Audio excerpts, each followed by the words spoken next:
चलिए तो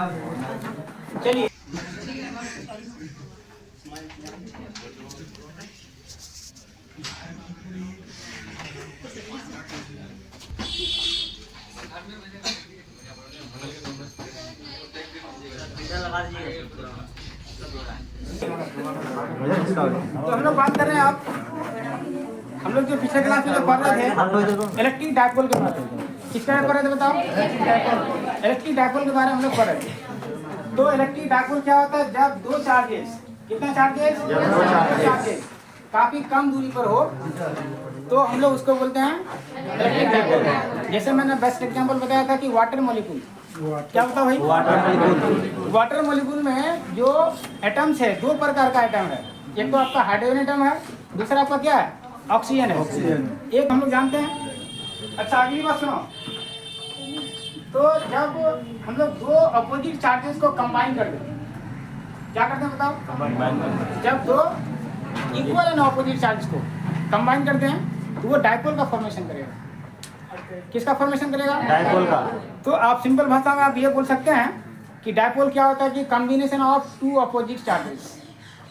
क्या होता है भाई? Combination of two. यानी आप दूसरी भाषा में हिंदी में ऐसे बोल सकते हैं कि भाई दो विपरीत प्रकार के आवेशों का समूह। किसको बोलेगा डायपोल? दो विपरीत प्रकार के आवेशों का समूह। इतना लेट, जल्दी जल्दी इधर आगे, इधर बैठो, इधर बैठो, आके इधर बैठो, पीछे नहीं बैठो, इधर बैठो। ये वाला बेंच खाली है सर।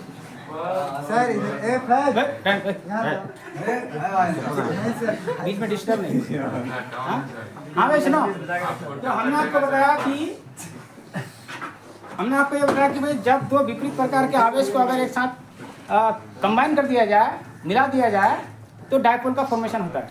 किसका फॉर्मेशन होता है? डायपोल का फॉर्मेशन होता है। तो तुम ऐसा कर सकते, थोड़ा सा मोबाइल उधर भी घुमा सकते हो पूरा क्लास में। हमको इधर हम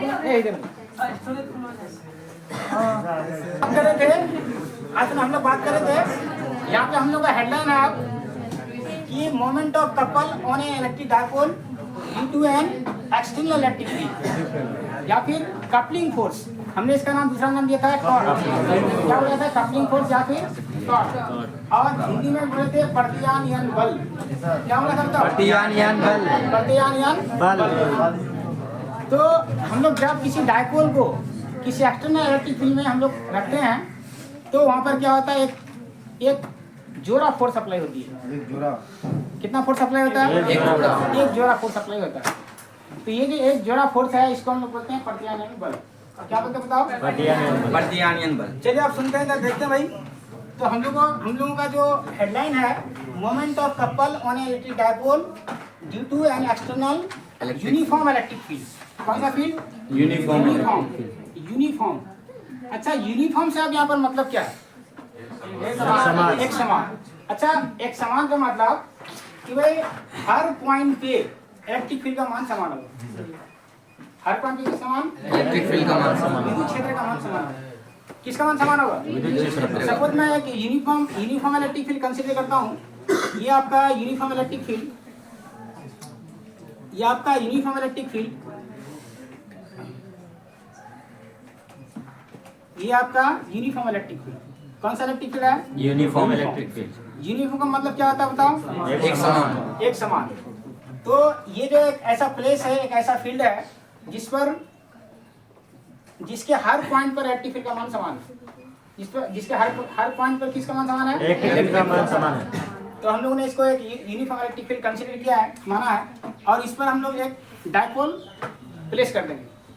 डायपोल क्या करेंगे? प्लेस करेंगे। अच्छा क्या आप एक बात बताओ, क्या electric dipole electric field generate करती है या नहीं करती है? इलेक्ट्रिक डायपोल, चलो बताओ जी विपाशा, क्या electric dipole electric field generate करती है कि नहीं? पीहू बताओ। बैठो तुम बताओ भाई। सबा कैफी नहीं, चलो सबा कैफी बताओ। तुमने पूरा बात बताया क्या हमको कि भाई मेरा सवाल क्या है? सवाल सुने आप। क्या डायपोल इलेक्ट्रिक फील्ड जनरेट करता है? तो डायपोल इलेक्ट्रिक फील्ड जनरेट करता है या नहीं करता है, ये सवाल है ना? जी। तो डायपोल इलेक्ट्रिक फील्ड जनरेट करता है क्योंकि आप ये जानते हैं कि जहाँ भी चार्ज होगा इलेक्ट्रिक फोर्स जनरेट करेगा। क्या जनरेट करेगा? Electric force. तो एक चार्ज पार्टिकल दूसरे चार्ज पार्टिकल पर फोर्स अप्लाई करती है। क्या अप्लाई करती है? जब फोर्स अप्लाई होगा तो इलेक्ट्रिक फील्ड जनरेट होगी। क्या जनरेट होगा बताओ? Electric field. तो वहाँ पे कॉम्बिनेशन ऑफ चार्जेज है, तो कॉम्बिनेशन ऑफ चार्जेज मतलब एक पॉजिटिव चार्ज, दूसरा क्या है? Negative charge. तो वहाँ चार्ज है तो ऑटोमेटिकली वहाँ पे इलेक्ट्रिक फोर्स यानी इलेक्ट्रिक फील्ड जनरेट होगा, है कि नहीं? तो हम लोग एक डाइपोल को एक एक्सटर्नल इलेक्ट्रिक फील्ड हम लोग रखने जा रहे हैं। कहाँ पे रखने जा रहे हैं? External electric field. तो डायरेक्शन ऑफ इलेक्ट्रिक फील्ड से किसी ना किसी एंगल पर झुका के रखेंगे।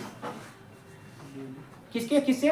डायरेक्शन ऑफ इलेक्ट्रिक फील्ड से किसी ना किसी एंगल पर झुका के रखेंगे। तो चलिए हम लोग एक डाइपोल रखते हैं यहाँ पर, और ये आपका है डाइपोल, ये इलेक्ट्रिक डाइपोल। कौन सा डाइपोल? ये इलेक्ट्रिक डाइपोल है।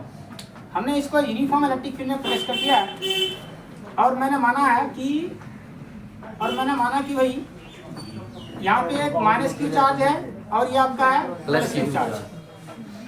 तो हम लोग ये जानते हैं कि इस पर एक फोर्स अप्लाई होगा, चार्ज है तो फोर्स अप्लाई होगा। तो उस फोर्सेस का डायरेक्शन किधर के होगा? तो पॉजिटिव चार्ज की वजह से जो इलेक्ट्रिक फोर्स का जो डायरेक्शन होगा इलेक्ट्रिक फील्ड के डायरेक्शन में होगा। पॉजिटिव चार्ज की वजह से जो इलेक्ट्रिक फोर्स का डायरेक्शन होगा, कौन सा फोर्स का डायरेक्शन? Electric force. वो इलेक्ट्रिक फील्ड के डायरेक्शन में होगा। और नेगेटिव चार्ज की वजह से जो इलेक्ट्रिक फील्ड का डायरेक्शन होगा वो इलेक्ट्रिक फील्ड के ऑपोजिट डायरेक्शन में होगा, विपरीत दिशा में। कौन सी दिशा में होगा? विपरीत दिशा में होगा। कोई लिखोगे नहीं, वही देखो, कोई नहीं लिख सकते, कंप्लीट बात को देखो, ठीक है? अब देखिए, तो यहाँ पे हम लोग जानते हैं कि भाई इस पे फोर्स अप्लाई हो रहा है। तो हमने आपको कहा कि भाई पॉजिटिव चार्ज की वजह से इस पे फोर्स अप्लाई हो रहा है, ये आपका फोर्स F। कितना फोर्स है? और नेगेटिव चार्ज की वजह से इसके ऑपोजिट डायरेक्शन में फोर्स अप्लाई हो रहा है, इसका भी मान फोर्स F। अच्छा, हमने दोनों फोर्सेस को इक्वल क्यों लिया? क्यों इक्वल लिया बताओ? हाँ, क्योंकि चार्ज का अमाउंट बराबर है। किसका अमाउंट बराबर है? चार्ज का जब अमाउंट बराबर हुआ तो वो आपस में इक्वल फोर्स अप्लाई करेगा, बराबर फोर्स अप्लाई करेगा। ये तो हम लोग जानते हैं।